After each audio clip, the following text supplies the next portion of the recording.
Hey everyone, welcome back to my podcast. It's incredible. I'm posting a second episode in a matter of months when I went for like 2 years without posting anything or something like that. I don't remember the exact time length there. So I'm going to try something a little bit experimental now. I sort of finished my main episodes on epistemology as far as I can think of new episodes for now. Maybe I'll do a little conclusion episode or something like that. Maybe I'll leave it open ended. But yeah, I finished talking about some of the main chunks I wanted to talk about. And a few things have come to mind recently. One is that I have never really said very much why I am a Christian. Probably the closest I've come in a few places are random appearances I've had where I was on a episode of a atheist podcast and talked a little bit about my journey there.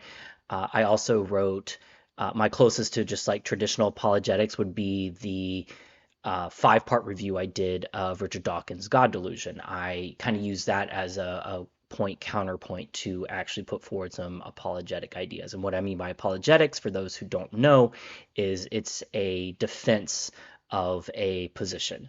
In this case, Christian apologetics, a defense, a intellectual defense of Christian belief. In general, though, I've sort of avoided that for two different reasons. Number one, there is an abundant amount of Christian apologetics already out there. The most prominent, obvious one people tend to start with, you could say, is William Lane Craig, reasonablefaith.org. I definitely recommend him. He's relatively conservative and can be abrasive, but he's definitely a serious philosopher and is taken seriously by atheists. So I certainly don't agree with him on everything, but like he's sort of the backdrop that a lot of conversations take place on because he's the elephant in the room. So most atheists are very aware of him too. So anyway, there's plenty of people out there doing that. There's plenty of bloggers out there giving their own little take, which is great. That sounded really dismissive when I said little, right? I didn't mean it that way. Maybe a little bit sometimes. I don't know. Anyway, the point is, I didn't want to just repeat the same content. Secondly, I actually felt like general principles of epistemology and reasoning and angles on these things that I had never heard expressed the way I had learned them. I had sort of discovered them for my own life. I felt like there is a hole there. That this very tight syllogistic reasoning was talked about, but like heuristics, like I did an episode on that. That's not something I almost ever hear talked about. It's sort of assumed, but there are really good ways to use heuristics and really bad ways. And I think it's actually a huge part of life. We use heuristics all the time, and it's mind blowing that no one's talking about the best way to use them because we're actually using heuristics way more often than syllogistic reasoning. And syllogistic reasoning, I mean that formal logic of like two statements, then a conclusion. So we can organize our thoughts in forms of syllogism, but as we sort of navigate our day, and a lot of our bigger decisions are arguably, I don't think it would be crazy to say 99% heuristical or very related abductive reasoning, which is inference to the best explanation. This is reminding me that I haven't done an episode on abductive reasoning as such, and maybe I should do that. By the way, I just said as such. That's like pretty intellectual, just so you know. Um, so anyway, I wanted to fill a gap that I saw was there, which was like kind of everyday practical epistemology and how it impacts all of life, including worldview, but not just worldview, like truly all of life. So I yeah, so I didn't want to copy, I didn't want to just do what other people were doing and that was abundantly available with Christian apologetics. I wanted to fill this hole with the things that I found most interesting and that I felt like were not talked about that much and not talked about adequately, in my opinion, um, at least in an accessible way that I knew where it was available. A third thing is I want to cross the aisle a lot, and I want to emphasize how much I sympathize with skeptics and with doubting Christians. And A very bad way to do that is just to come out full force Christian apologist and let me just argue for Christianity and why you atheists are wrong and stuff like that. That doesn't really sum up my journey and doesn't sum up what I wanted to do. Yes, I am a Christian, and therefore I believe it is the ultimate truth. And if I believe it's the ultimate truth, I do want others to ultimately join in believing in that ultimate truth. So, yeah, sure, of course, I have that goal, but I just it wouldn't present myself the way I feel like I am. Like I wanted to, I'm all about common ground, and I truly, genuinely have great sympathy for skeptics and doubting Christians, and so that's what I wanted to emphasize. However, it's at some point you gotta like put it out there a little bit. You gotta say, so I have to say why do I believe, and I've never tried to avoid it exactly, but I just haven't really laid it out there in any sort of full way, let's say. So that had been an itch I started to feel as I moved out of the epistemology stuff series, the epistemology series of my podcast. A second thing is I've had two recent experiences where I like left like long voice memos and sometimes like a series of voice memos in text to friends of like sort of storytelling, and they seem to like really enjoy it, and I had fun doing it. And one was telling the ending to the video game Shadow of the Colossus, which is a classic video game that I finally played for the first time very recently. And I had some temporary roommates during this time, my very close friends from Romania, Alex and Andrea, and they would watch me play part of it, and but they had to leave before I got to the final boss fight, and so they were like, "You got to tell us what happens." And so I left them this long voice memo, and they talked about being on the edge of their seats and stuff, and it was very fun. And I thought, screw it, I need to just sit down and talk to the microphone, to the video, to the camera, like I'm sitting with a friend, like I'm sitting with my Romanian friends, and just tell the story, essentially. So this is going to be a self-indulgent exercise. If you don't enjoy this, that is perfectly fine. These episodes will be well titled, clearly titled, and you can just skip all of them. I'm going to do them, my goal is to do them in like 20-minute chunks to make them very, digestible. And yeah, it's an experiment. I don't know what I'm going to do with this exactly. I want to allow myself to meander into the epistemology and the philosophy some, but I also want to kind of storytell, and I'm also going to allow myself to sum things up at various points. In other words, I'm really treating this like I'm at a house party that got oddly serious, and there's only four people left, and we're sitting on the floor in the living room, and we're all just like getting into some deep conversation, and I'm explaining why I'm a Christian, and it's it ends up being 4 a.m. That's how I'm treating this. Like I said, it's an experiment. We'll see if how much I follow through on this. We'll see how many episodes I actually do. I think it'll be fun little exercise, and hopefully, hopefully it's an entertaining story. I had an unusual childhood and somewhat unusual path to where I am now in my beliefs, and so I hope it's kind of entertaining. And I hope it truly does bring to light where I'm coming from, so that if you do listen to any of my other stuff or read anything else on my website, you'll know where I'm coming from. And I mean, my hope, and this can only be a hope, this is something only you can judge, is that I will be seen as someone who truly did try to question the beliefs that I started with to their very core, and put as much energy as I was capable of into getting to the truth, and to not just getting to the truth, but evaluating my beliefs fairly, even if I held on to them. And what I mean by that is like, if I hold on to a belief, it's not just about saying, oh, I now think this idea is false. It's about saying, okay, I'm still holding on to this belief, but now I'm way less confident in it. So that's been my goal, is just have an honest evaluation of my beliefs, and then ultimately rewinding and doing the best you can of pretending you're a blank slate and starting with the data that you have, but resetting the clock a little bit and say, okay, starting fresh, what makes the most sense? So that's the goal. So I'm about 10 minutes in, halfway through this first chunk, and I guess I'll just get started from here. Oh, I should mention one other element of a exercise this is for me is I have some actual like OCD, and it's very hard for me to just talk continuously in a recording without stopping and questioning and thinking, did I say that right, or should I have said that, or did I miss this? And so I think this is a little bit exposure therapy for me of just plowing through for 20 minutes, really trying to have no edits or anything like that, which once again, it's a bit self-indulgent and it'll be a bit messy. I'm going to have to double back on some things. So just stick with me and let me know in the comments if you're enjoying this or you freaking hate it. And you know what? I don't care. Yeah, I do care. Anyway, so yeah, starting point, I'm from Georgia. I'm 37 years old now, so just to start the clock there, now let's rewind to my childhood. And I'm from Georgia. I grew up in Covington, Georgia, out in the woods, and I have two older sisters.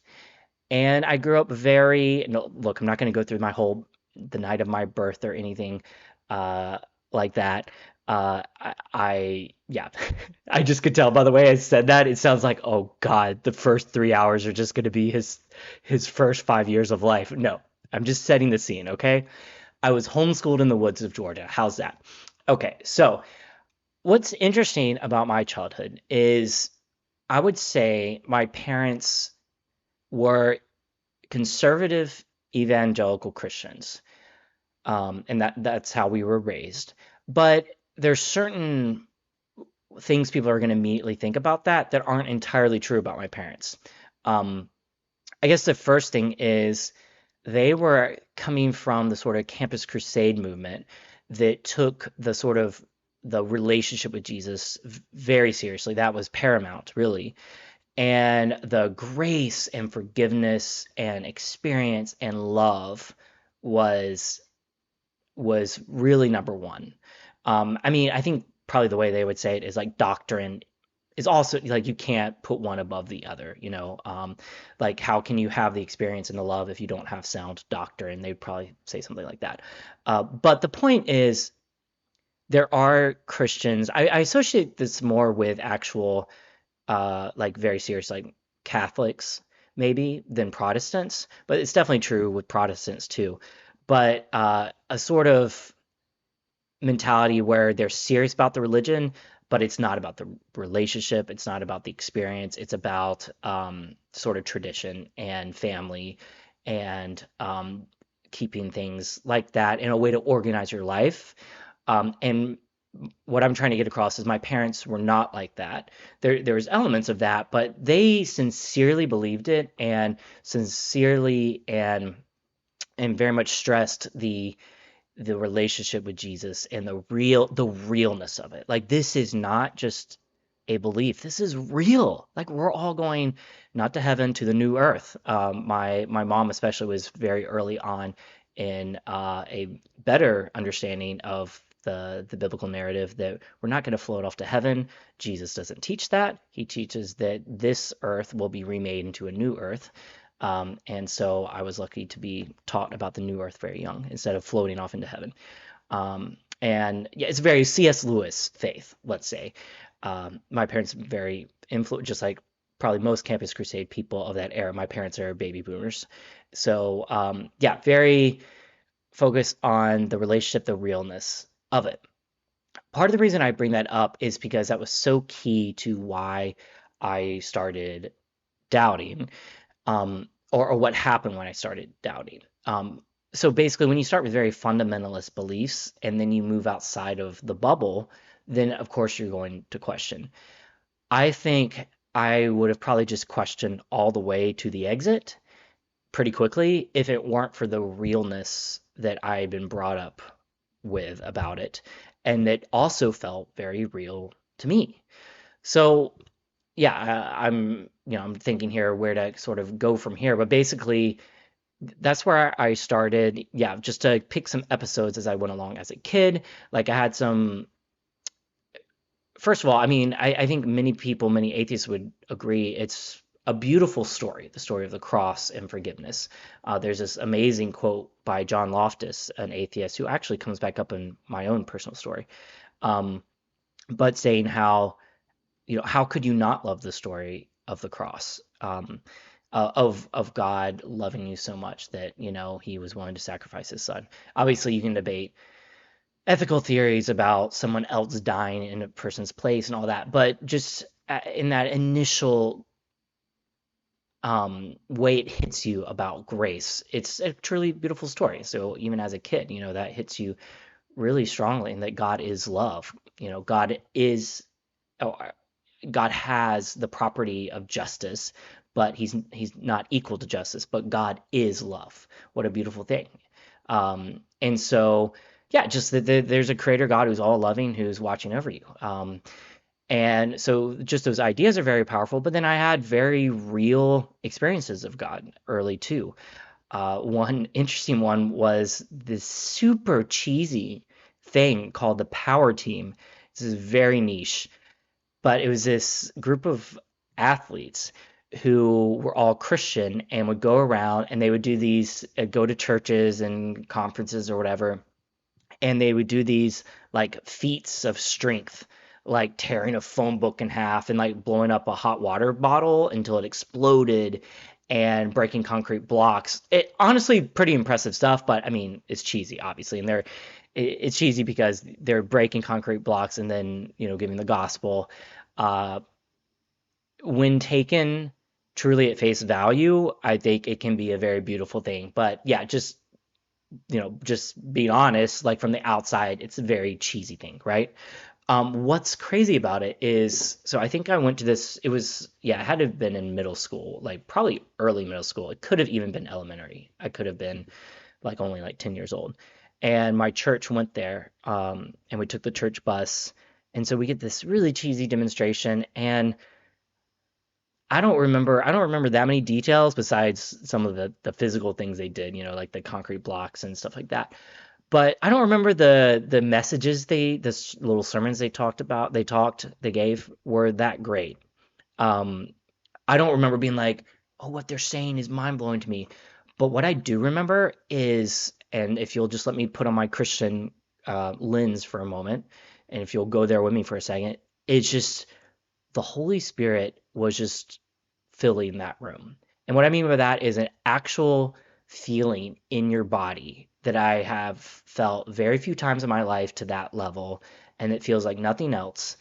And it was the first time I'd ever felt this. And what's really powerful is the subtle way I realized it wasn't just me, because we were on the bus on the way home, and I just remember feeling this unbelievable feeling that I can't fully describe. And like I said, I don't remember connecting intellectually to what they or even emotionally to the little sermons they gave. I remember it was good. I mean, I connected at a normal emotional level, but this feeling felt like it came from left field. Um, and I remember sitting there and the kid across from me in the bus just having a look on their face, and she said, "It feels like we're floating." And that's how I felt too. And it was so cool. That's all I remember her saying. Like, I don't remember us talking about it. I don't remember me saying, "Do you feel something too?" And so that's a powerful thing. And of course, I'm not saying that proves anything. I'm sure you can think of many reasons, many explanations for that. But I had a moment like that. I went to some Christian conferences when I was older, week-long conferences that were one or two other times where I felt, and then also much later in college, which I'll get to, but I felt what I would say is the Holy Spirit, just this unique feeling that is not simply peace, that is not simply happiness or, you know, being overjoyed, like a fundamentally different feeling that I felt nowhere else except in these very specific contexts and only these very specific times in those contexts. And so yeah, so it had this incredible realness to it. And just in other ways, I mean, I just always believed in God, always believed in Jesus. And just in those small ways that are hard to describe, it seemed like there really was a presence there. So, to give a preview for the next episode or future episodes, I ended up in this spot where I felt like fundamentalism was completely falling apart. I had good reason to believe that stuff was false, which seemed like even the core of Christianity might be false. But it also seemed very real. It felt like these very real things happened to me. It felt like the story rang true. Is that the right verb? Uh, Way to do that verb? Yeah, the story really rang true, whatever. And I, yeah, it just seemed like there was this presence there that was real. And so I was of this split mind that was tortuous later. But yeah, I'll leave it for there and kind of continue on. Thanks for listening.